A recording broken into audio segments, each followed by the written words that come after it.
Coye-la-Forêt, son château, ses maisons rurales, ses chevaux, sa ferme, ses quartiers résidentiels et ses HLM. Cette diversité de l'habitat contribue au charme de notre petite ville située dans la vallée de la Nonette, au cœur de la forêt de Chantilly. Ici, comme partout en France, le logement est devenu une préoccupation majeure, en particulier pour les jeunes et les personnes âgées. Pour répondre à leurs besoins, la majorité municipale décide en 2006 de lancer la construction de logements intermédiaires aux Sauteurs, en face de l'ancienne caserne des pompiers. Maurice Delègue, historien, auteur de 2 ouvrages sur Coye-la-Forêt, retrace pour nous l'histoire du logement social à partir de la fin du XIXe siècle. C'est qu'à la fin du XIXe siècle, on s'est préoccupé beaucoup plus qu'on l'avait fait jusque-là, d'ailleurs, du logement social. On a commencé à construire les premières habitations à bon marché. Il y a eu tout d'abord cette construction de loi Loucheur, c'est-à-dire des petites maisonnettes qui existent toujours. Il y en a eu, j'avais noté, 12 lots de construction entre le carrefour là, des Bruyères et puis les HLM actuels. Et après 1930, on a continué et on a commencé à construire vraiment les premiers HBM, qui étaient plutôt des HLM. C'est la cité Salingro, en 1932. On l'a appelée cité Salingro parce que Salingro, c'était un ministre du gouvernement socialiste en 1936. Après la guerre, alors dès le lendemain de la Deuxième Guerre, on décide de construire en 1949 les premiers 50 logements HLM. Donc les premiers de l'ensemble du groupe. Et puis ensuite, on va construire de 59 à 65 3 programmes qui représenteront au total 156 logements.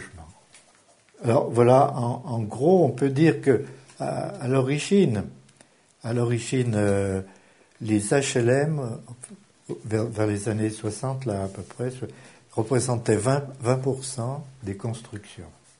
Et à partir des années 55 et jusqu'à 80, on va voir arriver toute une population nouvelle, si bien que on peut dire qu'aujourd'hui, il y a plus le 20%. Il n'y a plus le 20% de HLM, mais beaucoup moins. Nous voici maintenant sur les lieux de la future résidence. Dominique Ternaud, conseillère municipale du groupe Ensemble pour Coye-la-Forêt, nous parle de l'origine du projet. Donc l'origine, c'est le garagiste qui a décidé d'arrêter son activité. Il a avisé la mairie quand même qu'il comptait vendre. Il y a un besoin énorme au niveau des jeunes, au niveau des personnes âgées aussi apparemment.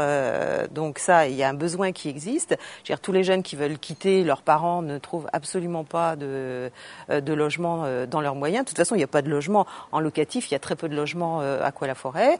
En plus, il faut maintenir un minimum de mixité de population et pas faire de Coye-la-Forêt un espèce de ghetto doré, exclu du reste du monde. Alors on a été appelé il y a déjà quelques mois par la commune qui était très inquiète par l'implantation d'un promoteur privé sur un programme très dense et donc ils avaient assez peur sur l'urbanisme et les conséquences que ça pourrait engendrer.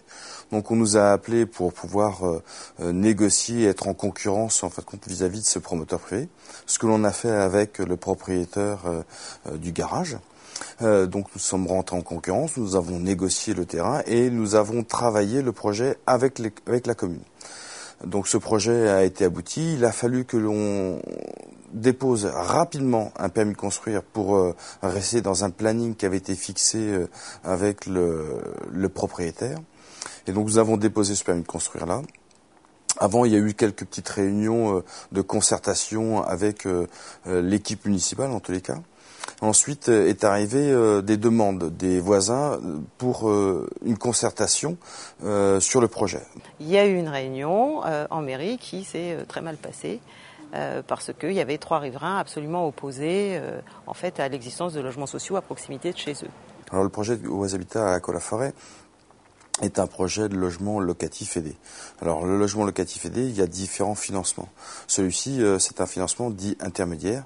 Donc les loyers sont un tout petit peu élevés, plus élevés dans tous les cas que les loyers classiques, et les plafonds de ressources également.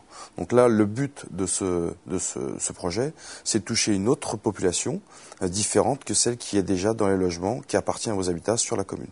Ça nous apporte pour nous et pour la commune une mixité et donc différents produits.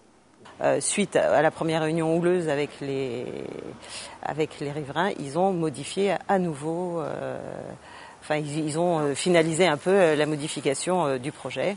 Il n'en reste pas moins que le riverain, un seul riverain maintenant, a déposé un recours et maintient son recours. La gêne pour lui, c'est qu'il a une vue sur son jardin. Nous avons écouté en fin de compte les diligences des uns et des autres. Nous sommes rentrés en négociation. Nous avons amélioré le projet, mais nous n'avons pas pu améliorer toutes les doléances. Les doléances principales étaient sur les aspects directs, visuels que pouvait engendrer notre projet par rapport aux voisins. C'est quelque chose qu'on a travaillé. On a apporté des haies végétales, etc. Enfin, tout un tas de trucs qui a permis en fin de compte de diminuer cette contrainte. On nous a aussi demandé d'apporter en termes d'architecture des volets, des teintes de ravalement différentes, etc. Ça, c'est aussi un travail qui a été fait. Il y avait aussi un voisin qui était juste à côté de l'entrée et la sortie de notre parking souterrain. Donc, nous a demandé de pouvoir travailler, et c'est ce qu'on a fait. On a travaillé en mettant un revêtement bois pour éviter justement les problèmes de bruit, les problèmes de pollution. Et par contre, un voisin nous demandait, celui-ci, de pouvoir reculer notre bâtiment de 5 mètres par rapport à sa limite séparative. C'est quelque chose qui était malheureusement impossible pour des raisons techniques, pour des raisons financières. Alors dans l'hypothèse où on a une décision favorable, OAS Habitat va travailler au moins 6 mois sur ce qu'on appelle le dossier de consultation pour nommer les entreprises, aller plus loin en fin de compte d'un point de vue technique sur le projet. Véritablement, on va décrire en profondeur le projet pour que les entreprises puissent chiffrer. Ensuite, quand on aura une entreprise, il faut compter un peu plus d'1 an de travaux pour pouvoir réaliser l'opération, puis une mise en location juste après la finition. En attendant le déblocage de cette situation, la municipalité réfléchit à l'opportunité de 18 nouveaux logements sur le terrain du presbytère, entre la place de la mairie et le quai du Chardonneret. Un projet un peu différent dont nous parle Alain Mariage, conseiller municipal du groupe Ensemble pour Aqua-la-Forêt. Là, ce sera à niveau plus social, donc accession plus facile. Et donc une 20aine de logements, si on peut le faire, privilégier les personnes âgées, les personnes handicapées. On a aussi pris la décision quand même de pousser à l'aménagement d'un logement purement handicapé en rez-de-chaussée. Mais là, pas obligatoirement une personne seule, une personne avec famille, enfin des enfants, pourquoi pas. Et donc de profiter de tout ça. Mais du coup, de désenclaver la place de la mairie et d'arriver ici. Donc là, vous avez 2 portes, les 2 propriétés séparées, qui permettront d'arriver à pied. Il n'y aura pas de passage voiture pour aller sur la place de la mairie, mais permettant de faire une liaison village. Avec ces 2 projets, le logement social et intermédiaire est de retour à Aqua-la-Forêt. Code 9 s'en réjouit et vous tiendra régulièrement informé de leur avancement.